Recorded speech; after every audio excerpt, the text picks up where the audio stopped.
വിവരമില്ല എന്നും വിവരമില്ലാത്തതാണ്. ഒരു ആൾക്കാർക്ക് വിവരമില്ല, ഓൻ കുറ്റക്കാരനല്ല, ഓനെ നമ്മൾ പേടിക്കും വേണ്ട. പിന്നെ നമ്മൾ പരിപാടി സംഘടിപ്പിക്കുന്നത് ഓല് നേരാവിച്ചിട്ടല്ല, ഓല് നേരാവൂല.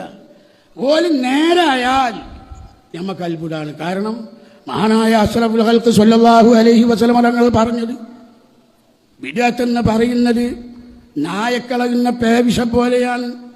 വേപ്പളകുന്ന നായാന്ന് കേട്ടിട്ടില്ലേ? അതിനാരെങ്കിലും ചികിത്സിക്കുമോ? അതിന് ചികിത്സിക്കൂല. നമ്മളെന്താ വേണ്ടത്? ആ വിഷം നമ്മളിലേക്ക് പകരാതിരിക്കാൻ നമ്മൾ ശ്രദ്ധിക്കണം, അല്ലാതെ ഓല് നേരാവൂല. ശരിയായ ഒരു സലഫിയായ മനുഷ്യൻ ഓൻ പിന്നെ നേരാവൂല. എന്തുകൊണ്ട്? അള്ളാന്റെ റസൂൽ പറഞ്ഞതാണ്, ഓൻ നേരാവൂല. പിന്നെ എന്തിനാ? നമ്മളോട് റസൂൽ സല്ലല്ലാഹു അലൈഹി വസല്ലം തങ്ങൾ പറഞ്ഞു, ഫയ്യാക്കും വയ്യാഹും, ആ വിഷം നിങ്ങളിലേക്ക് പകരുന്നത് നിങ്ങൾ ശ്രദ്ധിക്കണം, അവരിൽ നിന്ന് നിങ്ങൾ വിട്ടുനിൽക്കണം, അവരിൽ നിന്ന് നിങ്ങൾ അകലം പാലിക്കണം. അതിനാ നമ്മളെ ഈ പരിപാടി. നമ്മൾ വേണ്ടതെന്താ? ഓൻ നമ്മുടെ സുഹൃത്തേക്കാരും അറിയാതെ നമ്മൾ വേപ്പ് പിടിച്ച നായണെന്ന് അറിയാതെ ചെന്ന് നിന്നു, ആ നായ ഒന്ന് തോണ്ടി അല്ലെങ്കിൽ ഒന്ന് മാന്തി നമ്മൾ കടളകും എന്നതുപോലെ നമ്മൾ അവരുമായി സൗഹൃദം പങ്കിട്ടാൽ അടുത്ത സമയത്ത് ആ വിഷം നമ്മളിലേക്ക് വരും. എന്തുകൊണ്ട്?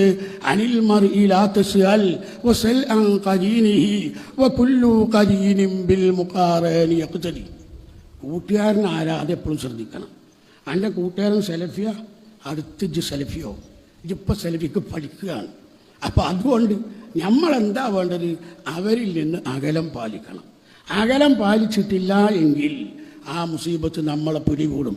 ആ മുസീബത്ത് പിടികൂടിയാൽ അതിൻ്റെ ദുരന്തം എന്ത് സത്യം പറഞ്ഞാലും മനസ്സിലാവില്ല.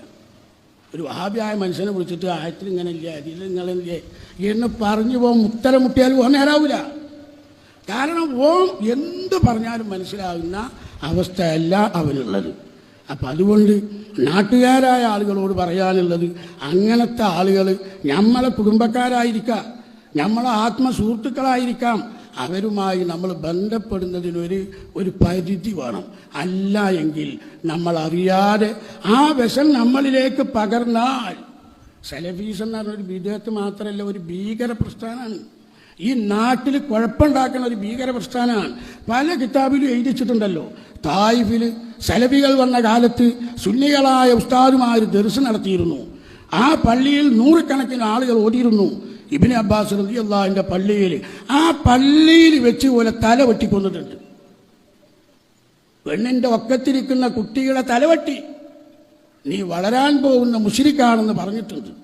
അങ്ങനത്തെ ഭീകരവാദികളാണ് സലഫികൾ.